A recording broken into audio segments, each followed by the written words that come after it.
નમસ્કાર દર્શક મિત્રો, તાપી જિલ્લાના સમાચારોથી અવગત કરાવતું સમય ક્રાંતિ ન્યૂઝ બુલેટિનમાં વિગતવાર સમાચારો નિહાળો.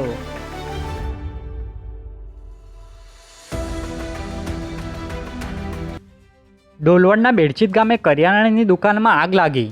ફાયર વિભાગે આગ પર કાબૂ મેળવ્યો. ડોલવણ તાલુકાના બેડચીત ગામના પ્રધાન ફળિયામાં રહેતા જીતુભાઈ મારવાડીની કરિયાણાની દુકાનમાં અચાનક આગ લાગી જતાં અફરાતફરી મચી ગઈ હતી. બનાવમાં ફાયર વિભાગે ભારે જહેમત બાદ આગ પર કાબૂ મેળવ્યો હતો. જોકે આગની ઝપેટમાં આવેલ સામાન બળીને ખાખ થઈ જતાં દુકાનદારને આર્થિક મોટું નુકસાન પહોંચ્યું હોવાની માહિતી પ્રાપ્ત થઈ છે. તો બીજી તરફ આગ લાગવાનું ચોક્કસ કારણ જાણી શકાયું નથી. વાલોડના બાજીપુરા ગામની સીમમાં અગમ્ય કારણોસર 38 વર્ષીય પુરુષનું મોત નીપજતા પોલીસે ગુનો દાખલ કરી કાર્યવાહી હાથ ધરી. વાલોડ પોલીસ મથક ખાતેથી મળતી માહિતી મુજબ બાજીપુરા ગામની સીમમાં 38 વર્ષીય ઉમેશભાઈ ચૌધરી મજૂરી કામે આવેલ હોય અને અસ્થિર મગજની બીમારીથી પીડાતા હોય ત્યારે ઘરેથી અચાનક બહાર નીકળી જતા અગમ્ય કારણોસર મોત તેમનું નીપજતા પોલીસે મમતા દેવીની ફરિયાદ લઈ કાર્યવાહી હાથ ધરી હતી. વ્યારા તાલુકાના મદાઉ ગામે પ્રાકૃતિક કૃષિ પરિસંવાદ યોજાયો. 1000થી વધુ ખેડૂતો હાજર રહ્યા. વ્યારા તાલુકાના મદાઉ ગામે જિલ્લા પંચાયતના પ્રમુખ જાલમસિંહ વસાવાની હાજરીમાં પ્રાકૃતિક કૃષિ પરિસંવાદ સહ પ્રદર્શન યોજાયું હતું. જેમાં 1000થી વધુ ખેડૂતો અને ગ્રામજનોએ ભાગ લીધો હતો. સાથે જ ખેડૂતોને મહેનત સાથે વૈજ્ઞાનિક સમજ કેળવી પ્રાકૃતિક ખેતી અપનાવવાનો સંદેશ આપ્યો હતો. જેમાં અધિકારી સહિત કર્મચારીઓ હાજર રહ્યા હતા. તાપી જિલ્લા સેવા સદનના હોલમાં અધિક કલેક્ટરની હાજરીમાં આયોજન અંગે બેઠક યોજાઈ. તાપી જિલ્લા સેવા સદનના હોલમાં અધિક કલેક્ટરની હાજરીમાં રાજ્ય કક્ષાનો આદિજાતિ મહોત્સવના આયોજન અંગે બેઠક યોજાઈ હતી.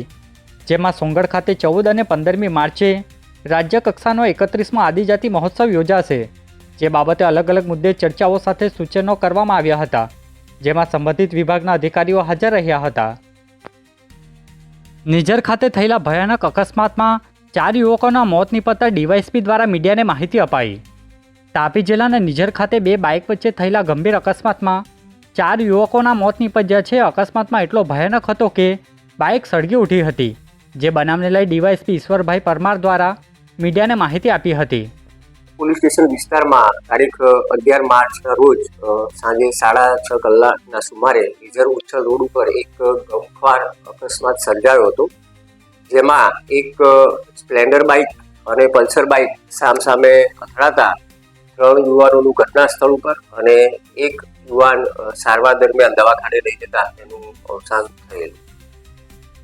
તાપી જિલ્લામાં પોલીસ દ્વારા ટ્રાફિક નિયમો અને જાગૃતિ અંગે ઘણા બધા પ્રયત્નો કરવામાં આવી રહ્યા છે. તેમાં જાગૃતિ અંગે પોસ્ટરો, શેરી નાટક, હેલ્મેટનું વિતરણ, શાળા કોલેજમાં સભાઓ કરવામાં આવે છે.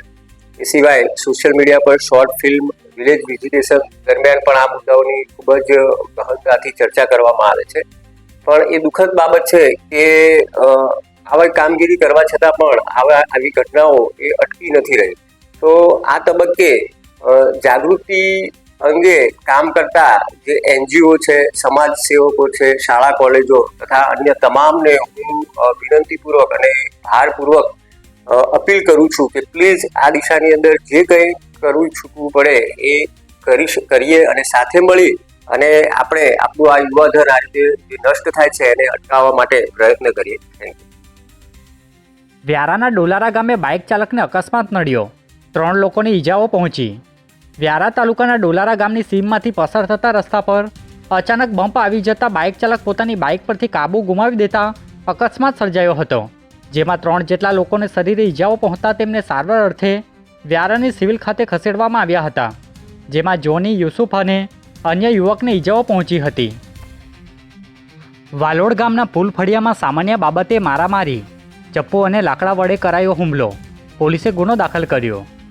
વાલોડ પોલીસ મથક ખાતેથી મળતી માહિતી મુજબ વાલોડ ગામના પુલ ફળિયામાં રહેતા ફરિયાદી સાવનભાઈ શિંદેના છોકરાઓ ઘરના પાછળ રમતા હોય ત્યારે પાણી ઢોળતા બાજુના ઘર સાઈડ જતું રહેતા આરોપી દિલીપ શિંદે અને તેમની પત્ની અને કાયદાના સંઘર્ષમાં આવેલ કિશોર દ્વારા ચપ્પુ અને લાકડા વડે મારામારી કરતા પોલીસે પતિ પત્ની અને કિશોરો સામે ગુનો દાખલ કરી કાર્યવાહી હાથ ધરી છે. વાલોડના મોરદેવી ગામે ફરી દીપડો પાંજરે પુરાયો. 12 દિવસમાં એક જ જગ્યાએથી બીજો દીપડો પકડાયો. વાલોડ તાલુકાના મોરદેવી ગામમાંથી અંદાજે 5 થી 6 વર્ષનો દીપડો શિકારની લાલચમાં પાંજરે પુરાઈ ગયો હતો. ઘટનાની જાણ થતાં વાલોડ વન વિભાગ અને જીવદયાના સભ્ય ઇમરાનભાઈ ઘટના સ્થળ પર પહોંચી વન વિભાગે દીપડાને કબજે લઈ વાલોડ નર્સરી ખાતે ખસેડ્યો હતો અને પશુ ચિકિત્સક દ્વારા તેની તપાસ કરવામાં આવી હતી. બાદમાં દીપડાને ઊંડા જંગલ વિસ્તારમાં છોડવાની કાર્યવાહી હાથ ધરવામાં આવી હતી. અત્રે નોંધનીય છે કે 12 દિવસમાં એક જ સ્થળેથી 2 દીપડા પાંજરે પુરાયા છે. આજે બુલેટિનમાં બસ આટલું જ અને સમય ક્રાંતિ ન્યૂઝ ચેનલને લાઇક શેર કોમેન્ટ્સ અને સબસ્ક્રાઇબ અવશ્ય કરી લેશો, જેથી કરી તમને તાપી જિલ્લાના સમાચારોની અપડેટ મળતી રહે અને મને રજા આપશો. આભાર. જય હિન્દ, જય ભારત.